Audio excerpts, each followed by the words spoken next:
Welcome to the Deep Dive.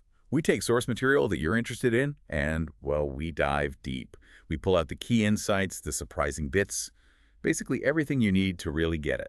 And today, we are plunging into a really complex one, an emotionally charged world. Laurell K. Hamilton's Blood Noir. Yeah, it's intricate. So our mission today, we're unpacking the really intense personal and supernatural drama. We'll focus on Anita Blake, the main character, and how she handles these extreme situations. Right, while also dealing with her own powers, which are, evolving, and her very complex relationships. What's fascinating, like you said, is how it kicks off. It feels like, okay, this is intense family stuff. Very grounded, almost painfully so. But then it just spirals fast into this huge supernatural crisis. And as we connect those dots for you, you'll see some pretty profound things emerge about loyalty, power. And identity, really. How identity gets shaped and sometimes completely reshaped by things you don't see coming, by hidden truths. Oh, absolutely. You are in for quite a ride. We're talking a dying father with a major secret. A media scandal that just explodes. Totally goes viral, yeah. And then this surge of ancient, really dangerous magic that just turns Anita's world upside down. Oh, okay, let's dive in. Let's unpack this. So the story really gets going with Jason. He's facing this very personal crisis. Yeah, his father's dying of cancer, but their relationship is, well, strained is putting it mildly. Right. Jason's own words are pretty stark. He says something like, "We hate each other. The cold bastard's dying." Oof, yeah, that really sets the tone. Deep, unresolved pain right there. And the pressure from his family, especially his mom, it's immediate. Oh, it's intense. It's described as emotional blackmail, basically. She wants him to bring a girlfriend home to prove he's straight. Exactly. So his dad can supposedly die in peace. It's just heartbreaking, forcing him into this impossible position right when his father is dying. And it hits harder when you know Jason's history with his father. It wasn't just emotional distance. No, not at all. He talks about physical abuse, stuff disguised as toughening him up. Which led to a broken arm. Right. And therapy. Yeah, and the therapy apparently revealed his father, quote, wanted to hurt me. Which is just chilling. It explains so much about their dynamic, and it's such a contrast to who Jason actually is, or was. Right, he was into dance, musicals, even a lead. Things his parents clearly didn't approve of. They wanted him to get a business degree instead. And that disapproval, it directly shapes his choices later on. Like becoming a stripper. Ripley. Exactly. When they refused to pay for a theater degree, he became Ripley at Jean-Claude's club, Guilty Pleasures. Was it just for the money?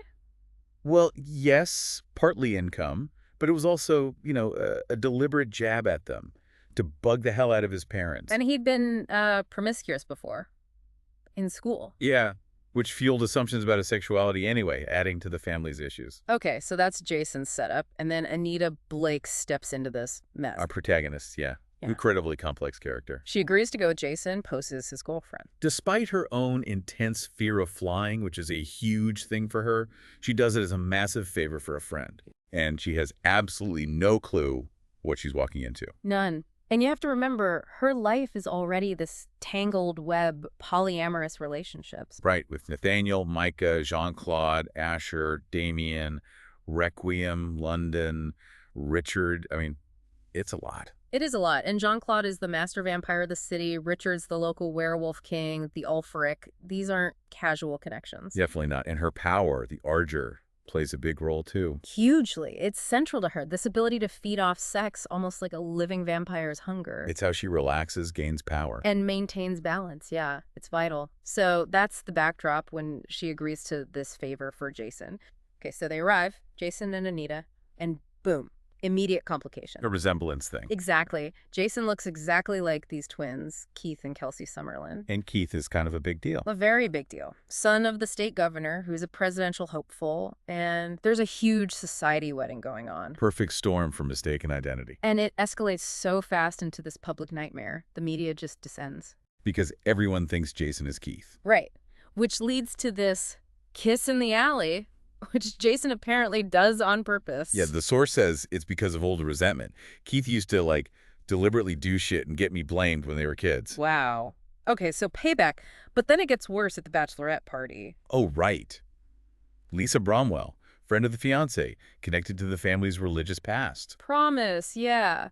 She sees Jason, thinks it's Keith cheating, and just attacks him hysterically. And the whole scene, condoms and everything gets caught on camera. Total PR disaster. Just awful. So how do they even handle that? Jason does something incredibly bold. He goes on national news. Oh, way. Yeah, and outs himself as Ripley, the stripper from Guilty Pleasures. Just to prove he isn't Keith Summerlin cheating. Exactly. It's this huge move to reclaim his own story, you know?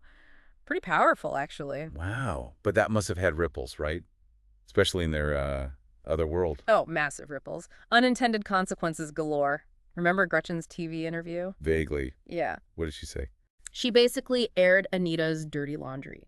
Said Anita has been sleeping with Jason for months and donates blood to Jean-Claude and sex to Anita. Oh, boy.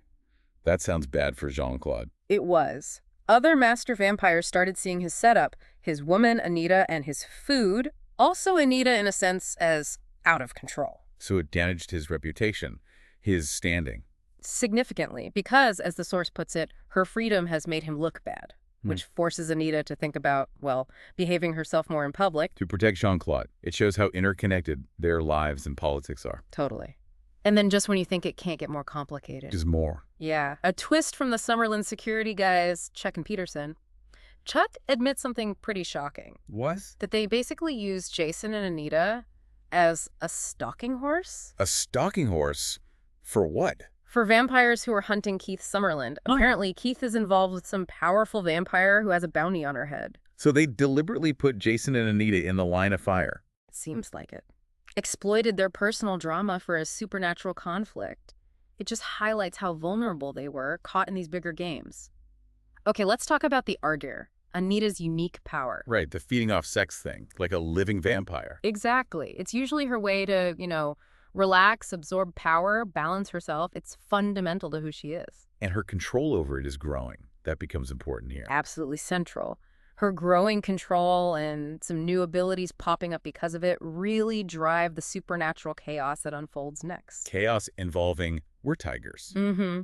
There's this incident, an orgy involving Jason and two tigers, Crispin and Alex Pin. Which Anita only partially remembers. Right. She pieces it together later, partly because she finds these deep claw marks on her body. Ouch. Were they meant to hurt her? The text says not meant to maim, but painful.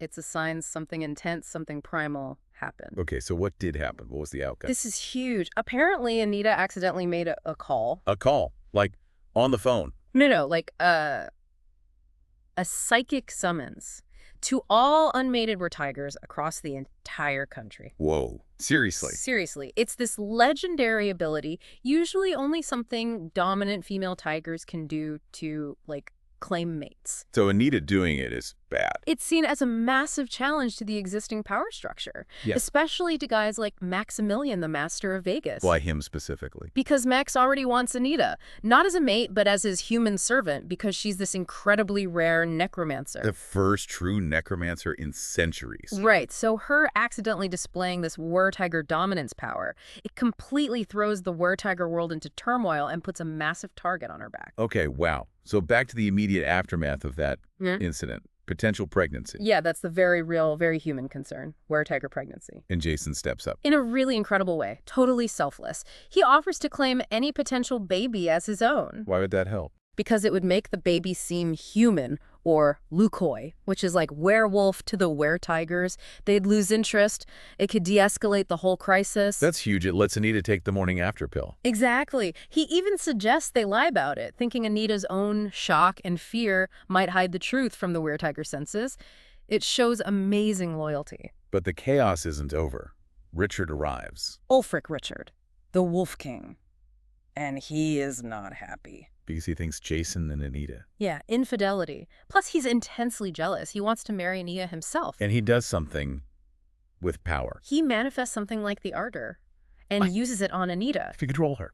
To make her compliant, make her feel love for him. It's terrifying emotional manipulation. Even he admits it's ruthless. Okay, this is where it gets really interesting, right? How Anita fights back. Yes, this shows her core strength. She resists him, not with magic initially, but with her own internal sorrow and rage. Stemming from past trauma. The car crash. Exactly. That gaping black hole, the impact of one bad driver. That deep wellspring of pain and resilience allows her to fight off this compulsion. It's amazing. And that resistance leads to something new. A huge revelation. Jason has somehow become her wolf to call. Her wolf to call. What does that mean? It's like this deep metaphysical bond, an anchor for her power, similar to her bonds with Nathaniel or Micah, but different because Jason's a werewolf. And this new bond helps her. Critically, it helps her break free from Richard's power completely.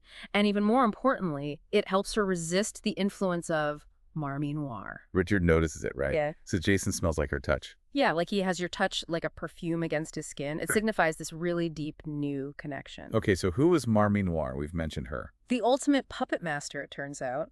The mother of all darkness. The oldest vampire. And she was the source of the were-tiger call, using Anita. Exactly, using Anita as a conduit. Yeah. And Marmy Noir is regaining these ancient, terrifying powers through her connection with Anita. Like cutting people from a distance with phantom claws. Stuff like that, yeah. Yeah. Ancient cat claws. It's terrifying. Her waking up, regaining power is so dangerous the Vampire Council is actually considering trying to kill her. Wow. The ultimate ancient evil, pulling the strings. The stakes just keep getting higher. Hashtag #Cat4. A rescue, a revelation, and lingering ripples. So things escalate even further. Kidnapping? Yeah, pure horror.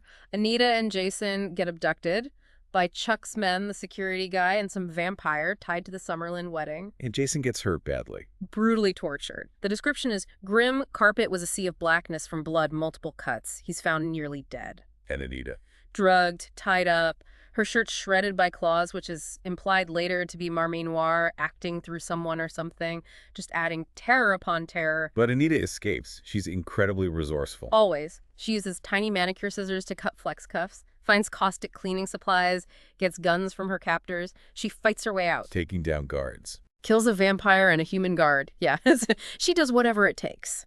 Then she finds Jason, improvises bandages from sheets, uses her body heat to keep him alive. Noting he felt like dead weight, skin too cold, just harrowing. Absolutely heroic, but terrifying. And then, the climax in the hospital, the big reveal. The emotional gut punch. Jason's father is there, sees Jason near death. And confesses. Confesses Jason isn't his biological son, he's Keith Summerlin's son. Whoa, because his wife had an affair. Yeah. He says, I knew she'd been with Summerlin. He kept it secret all those years. And seeing Jason dying makes him realize how much he actually loves him. Regret floods him. I missed a lifetime with my son. It just reframes everything about their relationship. Devastating. So what happens right after? Arrests. Rowe, one of the guards from the kidnapping, gets arrested. He actually blames the Arger's influence, says it scared him, made him think Anita was a vampire. And Peterson, the other security guy. He confirms Chuck used them as a stalking horse. So the deliberate manipulation is confirmed. It wasn't just random violence. Okay, so after all that trauma, where does this leave everyone? Jason first. He seems changed. He feels more solid, like he has actual ambition and goals. This ordeal, plus the truth about his father, seems to have forged something new in him. And his friend JJ is coming to visit. And she's okay with the supernatural stuff. Yeah, JJ is cool with the vampire thing, so maybe more acceptance in his future, integrating his worlds. And Anita, what's her path forward?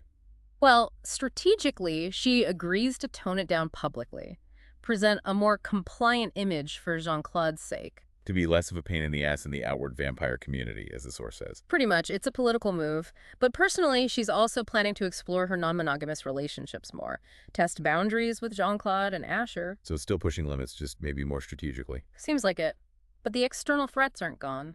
The War-Tiger situation is still tense because of the call. Max still wants her necromancer powers. And the biggest threat of all, Marmy Noir. Looming large. Reawakening ancient powers. Using Anita.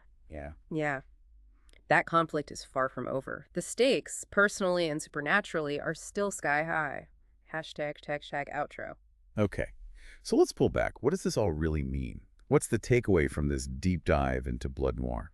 Well, I think it powerfully shows how tangled personal struggles and these huge ancient supernatural forces can be. They're not separate worlds. They're deeply intertwined. Yeah, you see how hidden truths like Jason's parentage and these unexpected powers, like Anita's evolving ardor and the calling ability, Can completely reshape everything, not just individual lives, but the reality around them. If you connect this to the bigger picture, what themes really stand out for you? Definitely the fluidity of identity. Jason's whole journey is about finding himself amidst trauma and revelation. Anita is constantly evolving, necromancer, ardor wielder, now a wolf caller. And relationships too, right? They're explored way beyond typical norms. Absolutely. Polyamory, consensual BDSM, it shows love and loyalty in so many different forms. And it really hammers home the impact of past trauma, family secrets. It feels like a core theme is about trying to find knowledge, trying to adapt when everything is just chaotic. Exactly.